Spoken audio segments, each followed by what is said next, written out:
Hello everyone, welcome to another GASP ALS update video. So we have two main subjects to cover today.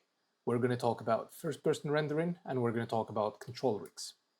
So in short, to show you what I've been working on lately, we have the first-person rendering system, and this is different from just attaching the camera to the head. I talked about it a little bit in the previous video, but I will be showing how it works and how it was implemented. So this is the first thing, and the second thing is control rigs, look at, and procedural aim offsets. So I've created a system that basically allows you to take just a pose and then generate an offset from it procedurally during runtime, so that you don't have to create offsets for different poses, but you can still create offsets for special things. Like, for example, you can see the bow here. When we aim down, like, it goes horizontal, so you can still do that through animation. So without further ado, let's go with the first-person rendering first. So if you go into System and Camera System and you open the AC Camera System, you can also open one of the characters, and you will see this on the AC Camera System here. You will see that in the camera we have a first-person section here. So in this first-person section, you can see that we have an enable first-person rendering that is enabled by default, and then we have a first-person field of view and a first-person scale. So the way these work is we're going to disable this first, and I'm going to go to my camera rigs, first person, and then I'm going to edit. By the way, if you don't understand how the new gameplay camera system functions, it works with a camera director, a camera asset, and then multiple rigs. I would highly recommend checking Epic Games documentation on gameplay cameras. It's very exhaustive. It explains how all of this works. I will link it in the description. So if we go into here, this is the setup for my first person. Let me just go into field of view, for example, and we can see that this is 100, okay? So if we play the game right now and we go into first person, this is a 100 field of view. You can also see that I can basically clip into my head without this first person rendering system. Let's ignore the head for now. Let's just focus on the field of view. So let's say I want to see less of my body, like I want to see just the legs, for example, but I also want to see, like, I don't want the world to zoom in that much, but let's try that. So let's go here and let's say we put this at 60, and now you can see, like, my body is zoomed in because the field of view is smaller, but you can see that also the world is very zoomed in right now, okay? And let's say I want to see my full body, like I want to really see pretty much everything. Let's put this at 130. You can see right now that, like, I'm seeing also the clipping of my head. I'm seeing my full body, but you can see that the world is really in fisheye mode right now, which is not fun. So the way we do this is, let's put this at 100. And the way this works is, in the new in the camera system, we have, if you go into the traditional camera, for example, on the character, you can see the traditional camera here, and you can see these variables. Where are they? Let's search for them. You can see they have, like, these first-person variables directly on the camera here. You cannot find them on the gameplay camera system, but since the gameplay camera system basically spawns a camera, you can see what we can do is just get the child component and then edit those in here. And then I added these as variables directly into my camera system, and we can edit them same directly from the AC camera system here, as if we were editing them on the camera directly. So what this does is, let's go now here and in first person, and let's say, let's do what we've done before. Like, let's say I want to see my body, like, really close. Let's even put it at 50, and I am going to enable the first person camera system here, and I'm going to hit play. So now you can see, like, my body is really zoomed in. Forget the legs, we're going to talk about that in a few. They are a little bit floaty, and I'm going to show you how that works. So, like, my body is really zoomed in, but the world is still at 100. And I can do the opposite. Let's say I want to do 130 here. So right now, like, my body is really, like, far away. You can see I can almost see my neck if I turn quickly. And the world is still at 100. So my first-person mesh and the world are rendered in two different layers. You can also see that in here I have two meshes. Like, I have my skeletal mesh, this is the normal one, and then if I hide it, I have my first-person mesh, which doesn't have a head.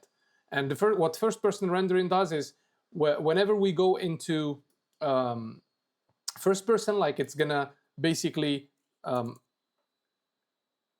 it is gonna take show the primitive that is has the first person primitive type here, and the other one has none. And we set it to, when we go into first person, we set it into world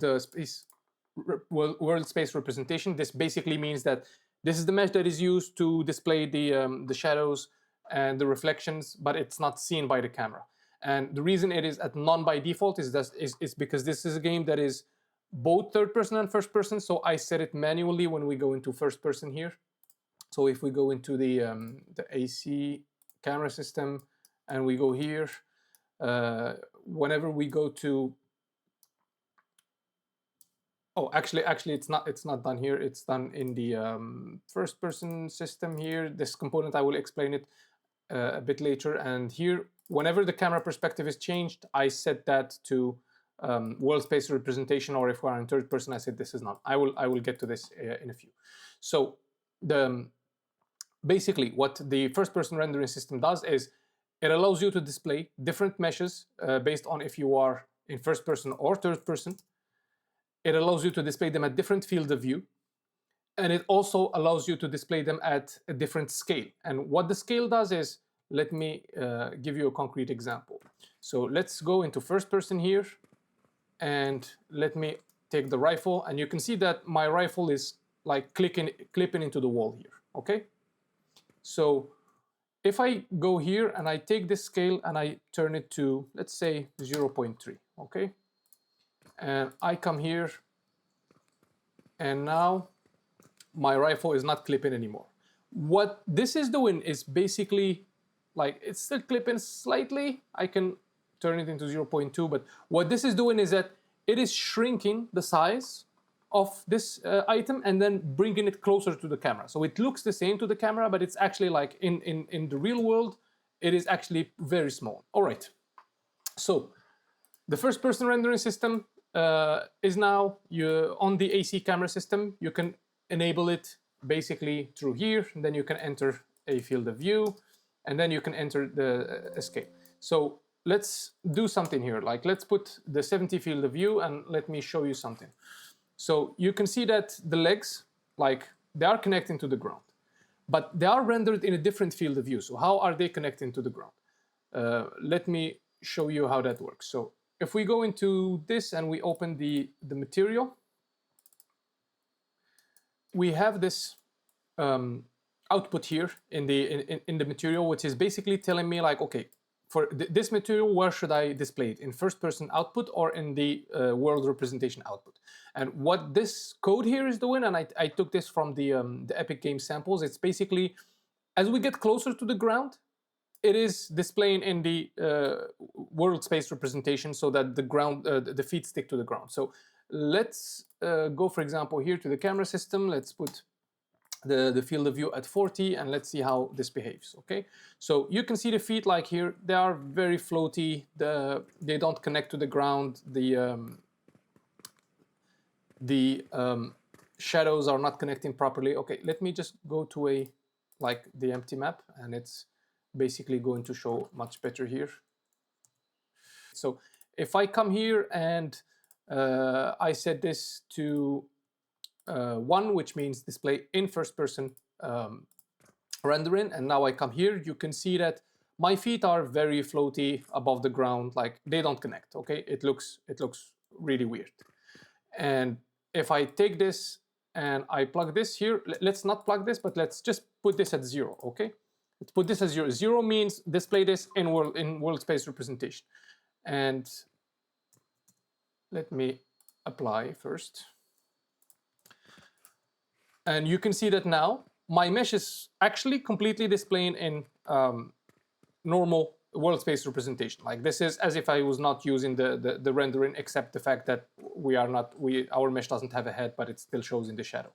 And now if I do this, like, we'll have a mix of both. Like, the closer we are to the camera, the more in first person view we are, and then the closer we are to the ground, the more in world space representation we are, which means the feet will connect to the ground.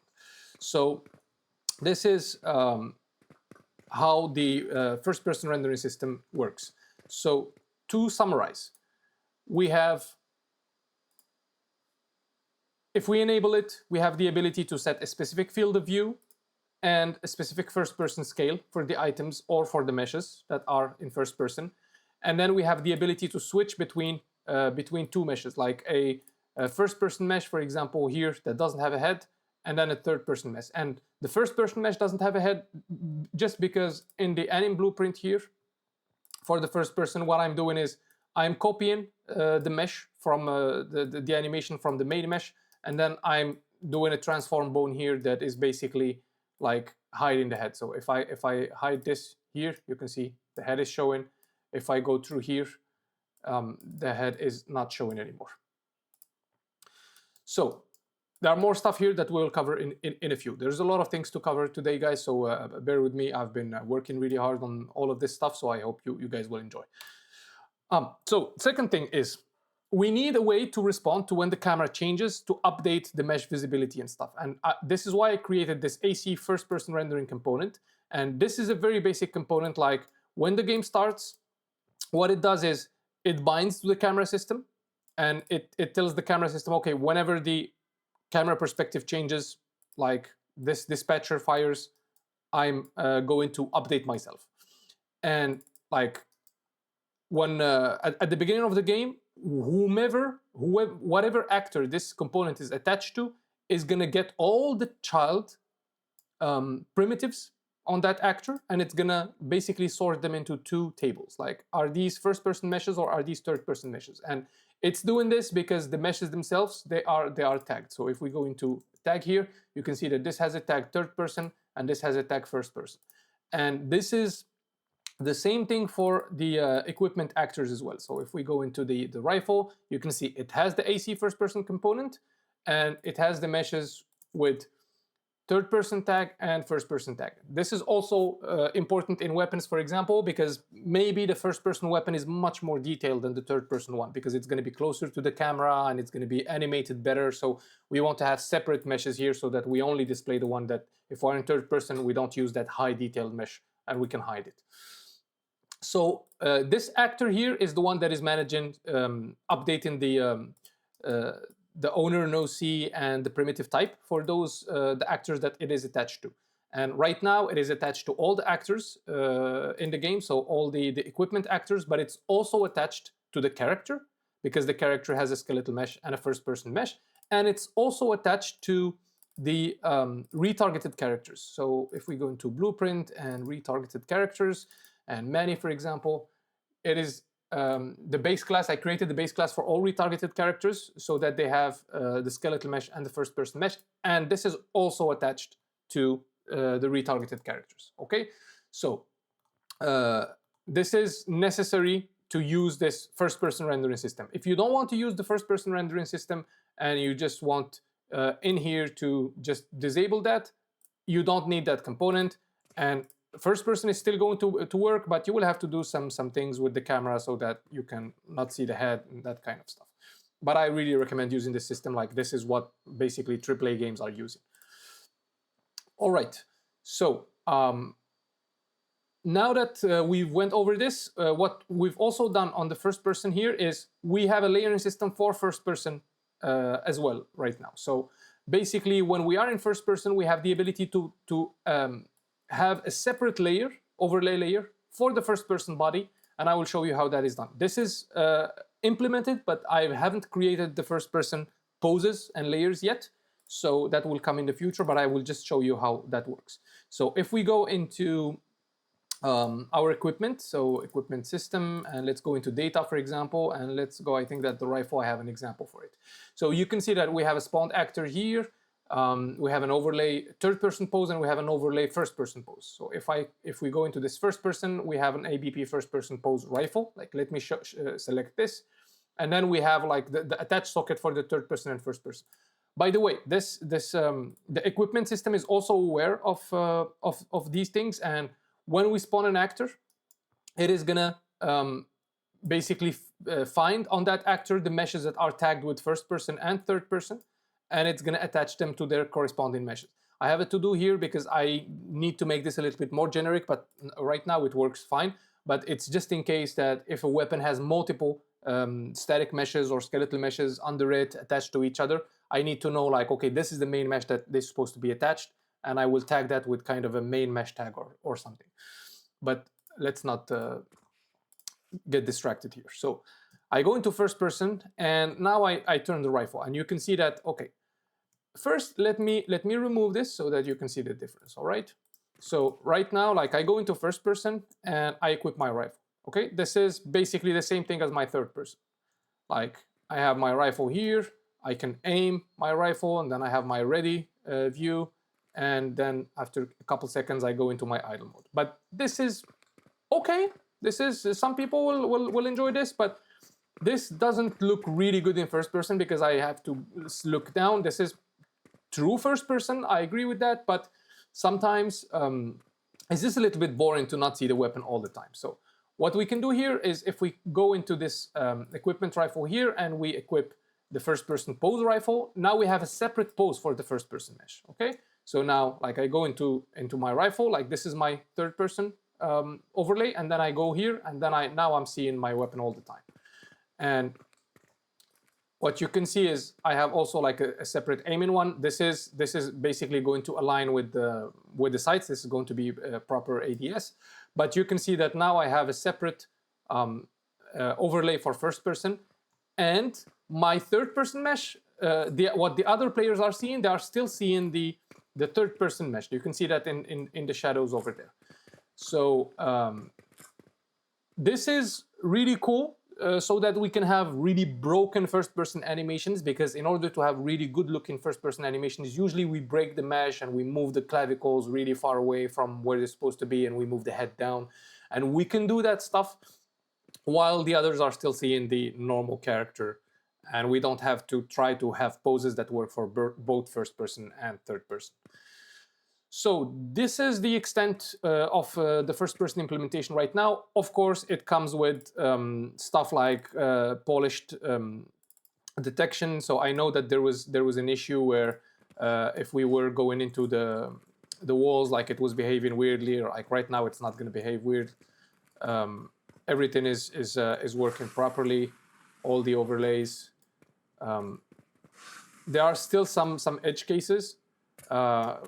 For example, like when we climb and we turn really quick, like someone reported this to me, like you can see that the camera should probably be locked when we climb. I'll do that properly very soon, so don't worry about that.